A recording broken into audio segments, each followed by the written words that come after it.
দীর্ঘ 1.5 বছর পর আবারও গেমে ব্যাক করলাম। এতদিন আমার আইডিতে আমার মামা গেম খেলতো। আমার সাথে এমন কিছু ঘটে গেছে যার কারণে আর গেমটা খেলতে পারি নাই।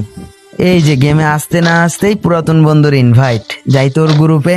হ্যালো আমার ভাই, তোর কি অবস্থা, কেমন আছোস? এই তো আলহামদুলিল্লাহ ভালো আছি। তোর কি অবস্থা? তোর শরীর এখন ভালো আছে তো? হ্যাঁ মামা, আলহামদুলিল্লাহ আগের থেকে অনেকটা সুস্থ আছি। 1 মিনিট রাজন, জিডাব্লিউ কাশফিয়া নামে কে জানি জয়েন দিতাছে, একটু ওর একটা নেই। হ্যালো রনক, তুমি এতদিন কোথায় ছিলে? একবারও আমার খোঁজ খবর নিলে না। তোমার সাথে যোগাযোগ করারও কোনো অপশন ছিল না। কিন্তু কে আপনি? আপনাকে তো ঠিক চিনতে পারলাম না। আরে আমি কাশপিয়া, তোমার গার্লফ্রেন্ড। তুমি আমাকে এত তাড়াতাড়ি ভুলে গেলে? তুমি না আমাকে ভালোবাসতে, তাহলে কিভাবে আমাকে ভুলে গেলা এই অল্প কয়েক মাসে? ও আচ্ছা, চিনতে পারছি, কিন্তু মাফ করবেন, এখন আর আপনি আমার গার্লফ্রেন্ড না। আমি এখন বিবাহিত, তাই নিজেকে আমার গার্লফ্রেন্ড দাবি করা বন্ধ করেন। মানে এসব কি বলছো তুমি? তুমি না আমাকে ভালোবাসতে, তাহলে তুমি কিভাবে অন্য কাউকে বিয়ে করতে পারলা? তাই তো বলি, এতদিন তোমার কোনো খোঁজ খবর নেই কেন? তুমি আমার সাথে এমনটা করবে আমি কখনো ভাবিনি। দেখেন, আমি কিন্তু আপনার থেকে ভালো কাউকে পেয়ে গেছি আমার জীবনে, তাই এখন আর আপনাকে আমার কোনো প্রয়োজন নেই। আশা করি আপনি আমার কথা বুঝতে পারছেন। তুমি আমার সাথে এমনটা করতে পারলে? তুমি না বলেছিলে কখনো ছেড়ে যাবে না?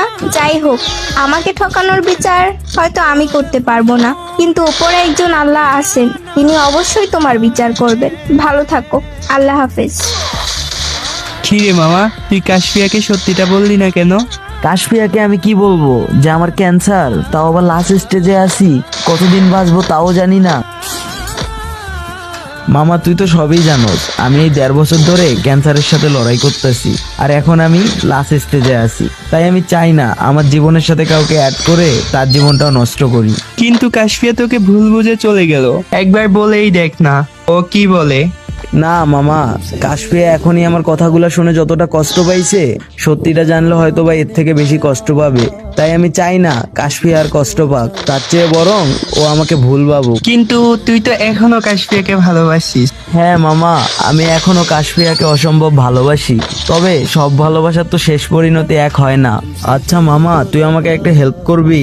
যদি কোনোদিন আমি হঠাৎ করে এই পৃথিবী ছেড়ে চলে যাই, আর তোর সাথে যদি কখনো হঠাৎ করে কাশফিয়ার দেখা হয়ে যায়, তাহলে ওকে শুধু তুই একটা কথা বলিস, আমি কখনো ওকে ঠগাইনি, বরং পরিস্থিতির কাছে হেরে গেছি।